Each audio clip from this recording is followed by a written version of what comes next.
Warahmatullahi wabarakatuh. Kembali lagi bersama kami Lingga Pos Online dalam podcast Ngopi Ngobrol Soal Pilkada. Hari ini spesial kita bersama Bapak SN Pranaputra Sohe, Wali Kota Lubuk Linggau 2 periode, dan beliau saat ini adalah anggota DPR RI terpilih dari Partai PKB. Tinggal pelantikan lagi Pak ya. Amin. Amin. Alhamdulillah. Mungkin kita langsung aja ya biar enak, karena sebentar lagi pelantikan nih mungkin. Kegiatan sekarang apa Pak nih Pak? Sekarang kegiatannya pengacara. Pengacara apa itu Pak? Pengangguran banyak acara.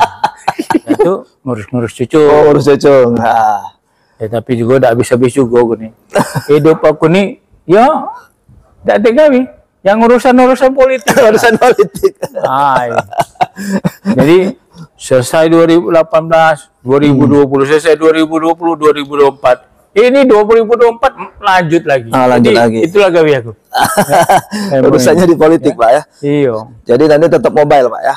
Tetap. Linggau, Palembang, mungkin Jakarta, terus daerah dapil-dapilnya kan. Ya. Oke. Linggau, Musirawas, itulah lagi yang ini. Kantong aku di situ. Oh ya. Aku juga kantongnya kemarin Linggau, Musirawas. Linggau, Musirawas. Oh, Linggau, Musirawas. Jadi memang harus jadi perhatian lebih, Pak. Perhatian lebih. Tadi pengangguran, Pak ya. Ada yang ngajak kerja enggak, Pak? Nah, itulah yang susahnya nih. Ada, tapi kerja politik lagi. Kerja politik lagi. Dalam situasi politik ini kadang-kadang diajak ngurusi politik. Ngurusi politik lagi.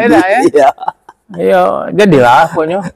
Nambah, pokoknya politik lah. Kan? Politik lah. 2018 politik, 2020 politik, 2024 aku DPR. Nah ini lagi. Ya, tapi sudah dunianya nih. Ya, memang di situ Pak ya. Jadi ini ikut politik Linggau, Musirawas, Muratala enggak Pak? Enggak lah. Kalau. Enak. Walaupun bini aku Muratala. Ya. Cukup 2 ini Pak ya. Merok tahu Bang. Oh, Melok tahu. Oke. Terus mungkin ini Pak, ini kan Pak Nanan kan sudah 2 periode. Mungkin harapannya Pak untuk yang mimpin Linggau ke depannya Pak. Ya, tentu harapan kita adalah orang-orang yang mampu ya. Mampu untuk melanjutkan apa yang sudah dibangun selama ini. Walaupun aku meyakinkan apa yang kulakukan juga pasti ada kurangnya. Ya, seperti kemarin kan ya dari periode kedua aku cuma 2,5 tahun optimalisasi pembangunan. Ya, yang lainnya kan tersedot oleh apa namanya COVID kan. Nah, jadi ini mungkin ke depan bisa dioptimalkan oleh. Tapi orang yang mampu itu ya tentu orang yang pengalaman lah, yang tahu seluk-beluk tentang pemerintahan di Kota Lubuk Linggau, bukan hanya tahu karakternya, bukan tahu hanya teritorial Linggau, tapi tahu tentang isi pemerintahan di Kota Lubuk Linggau itu. Karena itu sangat apa ya, sangat harus dipahami. Harus dipahami Pak. Ya. Jadi orang yang ya bisa meneruskan lah dan memahami kondisi Kota Lubuk Linggau. Kalau sebagai mantan ini, kalau orang itu ya pasti harapannya seperti itu. Oh, bisa melanjuti dan ya pengalaman yang aku dapat. Pengalaman. Tapi kan tetap bisa ini Pak mengawasi karena di DPR RI kan. Tapi DPR itu jauh. Oh jauh Pak ya. Aku juga kadang-kadang belum tahu komisi berapa. Seperti apa Pak ya. Mudah-mudahan aku bisa dapat komisi yang benar-benar bisa bermanfaat buat masyarakat Kota Lubuk Linggau. Tapi apapun itu, ya insya Allah ya. Saya akan terus berbuat untuk Kota Lubuk Linggau. Ya terlepas supaya komisinya, maaf ya, komisi 1 semuanya. Ngurusannya kan pertahanan. Ya pertahanan. Bingung juga nak nyari waktu aspirasi untuk pertahanan Linggau. Kira-kira seperti itu. Tapi walaupun komisi 1 atau komisi 2 nya, kita tetap akan bisa berbuat. Ya, semampu yang kita buat. Namanya kita nak mengabdi. Nak mengabdi ini tidak harus kemana-mana. Tidak harus nak jadi wali kota, jadi wakil wali kota, ya dimanapun bisa. Buat sekolahan misalnya, buat sekolahan, buat universitas, bisa kalau bisa mengabdi. Tidak harus menjadi seorang pemimpin wilayah. Pak Nanan, ini kan di Lubuk Linggau ini ada sampai saat ini digadang-gadang ada 3 pasangan. Kalau menurut Pak Nanan bagaimana nih kondisinya ini? Ya kalau kondisi saat ini bagus, ada 3 calon, ada 2 calon. Ya. Tapi kan sampai saat ini kita belum bisa memastikan. Ya, belum bisa. Karena kan kalau yang sudah bisa dipastikan, kalau sudah memiliki B1 KWK, Ya, dan seperti itu. sudah mendaftar di KPU, kan, nah itu baru dibilangkan itu calon Ya, ini baru kandidat sekarang. kandidat, kan. Tapi apapun itu, ya kondisi ini bagus. Artinya Kota Lubuk Linggau punya kader. Oh ya, seperti itu Pak ya. Punya kader-kader SDM yang berkelanjutan. Iya, berkelanjutan. Nah, kalau tidak ada calon kan jadi Ya, lucu. gimana orang-orang itu kan. Nah, kalau ini kan ya lumayan lah. Artinya Lumayan, kan Lubuk Linggau ini sudah punya banyak kader-kader. Gitu.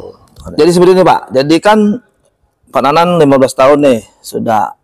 Siapa sih yang dikaderkan Pak Nanan nih untuk penerus sebenarnya?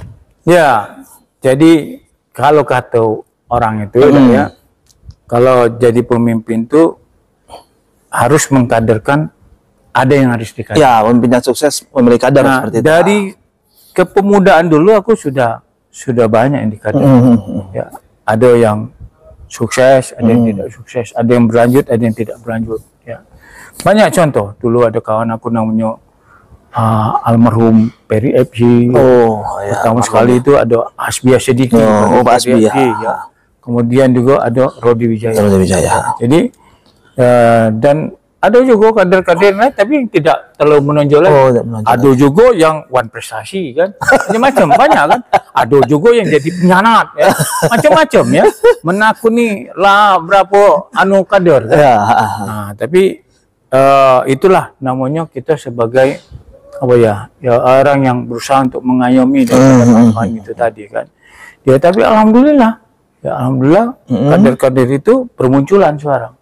Ya, Hasbi Asyidiki ya, 2 periode jadi anggota ketua DPR, ketua KNPI, ketua DPR, kemudian juga jadi DPR provinsi 2 periode. Ya, 2 periode. Nah, ini juga sebenarnya suaranya sangat besar. Ya, sangat besar. Ya, sampai 20-an, 25.000 lebihan ya. Nah, dia mendapatkan itu kan. Jadi ya tapi nasibnya. Ya, memang tapi suaranya sudah bagus. Artinya orang menyenangi kan itu. Nah, kemudian Rodi Wijaya. Rodi Wijaya juga jadi ketua KNPI, jadi ketua KONI, jadi ketua Kormi, ya, ketua Golkar. Ya, 3 periode memimpin Golkar, alhamdulillah 3 periode itu jadi pemenang pemilu terus. 3 periode. Ya. Dan dia sudah 2 kali jadi ketua DPR. Ya, artinya ketua DPR juga. Ya, ketua DPR. Artinya kan itu kader-kader yang sukses. Ya. Nah, masalah kurang lebihnya pastilah setiap manusia setiap kurang lebih. Ya, mungkin uang tu nak melampaui juga kita ya. Kadang-kadang belum baca tapi suatu saat ada juga yang kader kayak suatu saat bisa melampaui daripada gurunya. Ya, seperti itu. Ya. Woi, kalau nak cerita yang tentang kader tadi, boleh tanya dengan wong 2 itu ya. Hasbi Asyidiki sama Rodi. Ya. Nah, itu banyak suka dan dukanya. Tapi citanya juga banyak. Jadi banyak sekali itu. Ya. Memang tidak segampang yang dibayangkan. Ya, prosesnya panjang. Pematangan itu ya berproses. Tidak sekonyong-konyong. Bertahun-tahun ya Pak ya? Oh, bertahun-tahun. Harapan Pak, harapan kita setelah pilkada. Jadi bagaimana nih Pak setelah pemimpin terpilih, kemudian dengan masyarakat dan sebagainya? Ya endingnya harus ya happy lah ya. Nah ya itu. Harus kondusif, ya, aman, tertib, lancar. Masyarakat jangan harus terkotak-kotak lagi ya.